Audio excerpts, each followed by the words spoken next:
final game of round 2, and it's in Westport, where Buller are hosting King Country at one of my favourite little grounds, actually, Victoria Square. There it is, right in the heart of Westport, the Buller River in the background. The fans starting to gather for what should be a very interesting match. Are King Country the real deal?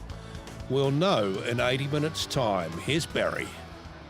King Country finally got some ball, tipping away to the right there. Reihana gives it up there to Perawiti. Oh, big pass out there to the wing. Cullen's got a lot of room to move into. Gives it inside there to the wing at Dean Church, and Church is going to run round and score midway between the goalposts and the corner flag, and a well-constructed try there from Dean Church, making the use 10 minutes gone. Church the try there for King Country, and Buller just got outflanked out there on the right, and that brings it back to 6 points to 5 with the conversion to come. Buller just be having a wee look and a wee rethink there of their defence.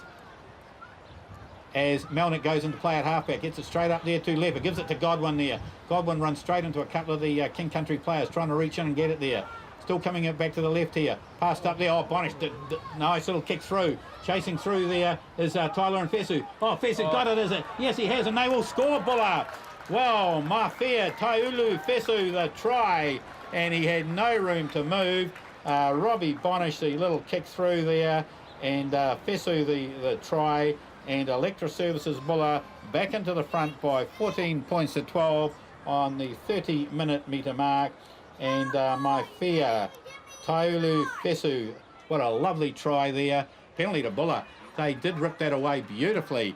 And Feso it was again. And he gets the pats on the back. This time Lash has taken it quickly.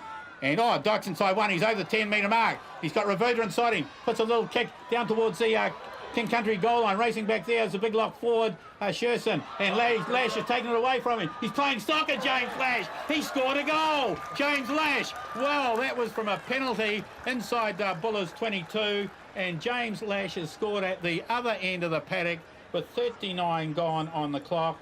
Well, Lash, he took the little kick while everyone else was having a bit of a think about it. The big lock forward, Sherson, tried to get back there.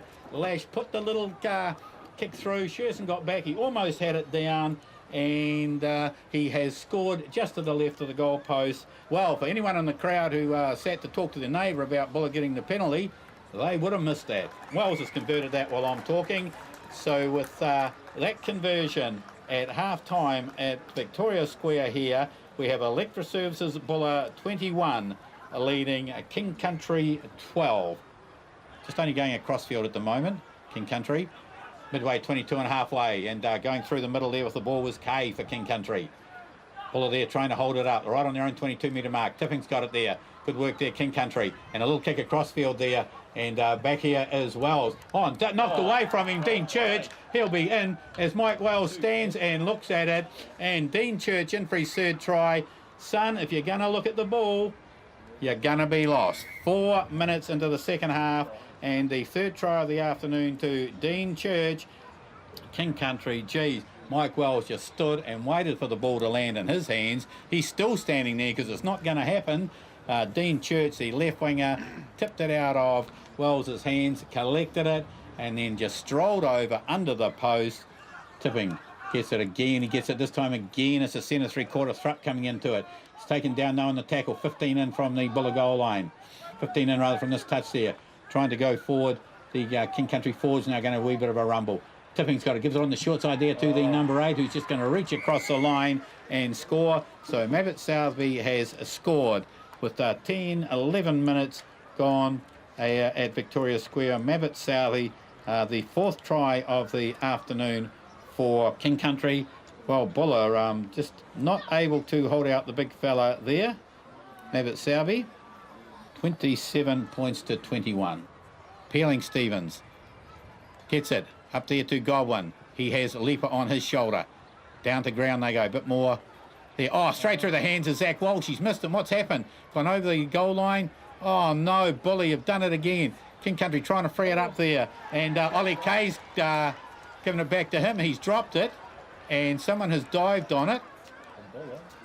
Now, someone's getting a pat on the back here. Now, that went straight through the hands of Zach Walsh. He never touched it. Went back over the goal line. They've tried, and the referees awarded the try, and Buller have scored a try. The touch judge, Mr. Woodhouse, on the far side, 18 minute gone, and that makes it 26 points to 27.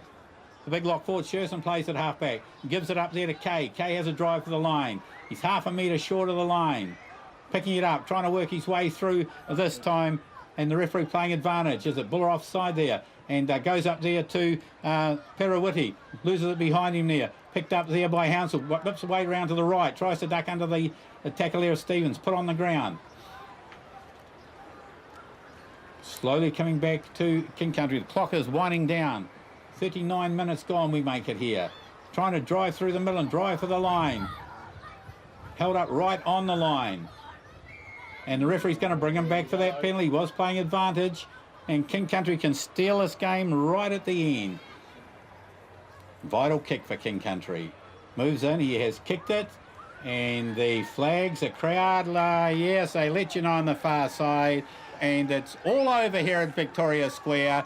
King Country have stolen the game away from Electra Services Buller. 30 points to 28. We knew it was going to be tough, and they called it a fortress down here, and we knew it was going to be just that, and yeah, and they defended it, and wasn't looking too good there for a while, but yeah, we managed to sneak home at the end.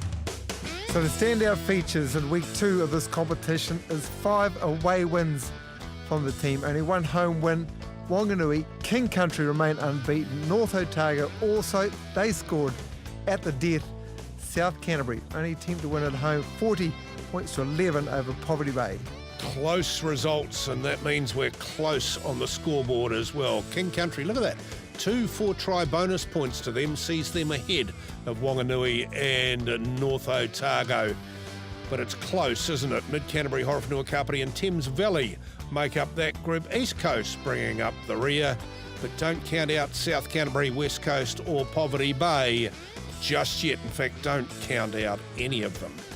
Don't count out administrators. You reckon he'll turn up next week when Horowhenua Kapiti plays South Canterbury at Wellington? King Country host North Otago at Taumaranui. Long time since there's been any rep rugby at Taumaranui, so that's a big day. Another important game, Mid-Canterbury, West Coast. And can East Coast get one over Wairarapa Bush in their game at Ruatoria? We'll have the results of all of those matches, highlights of all of them too, next week, right here on Main Freight Rugby.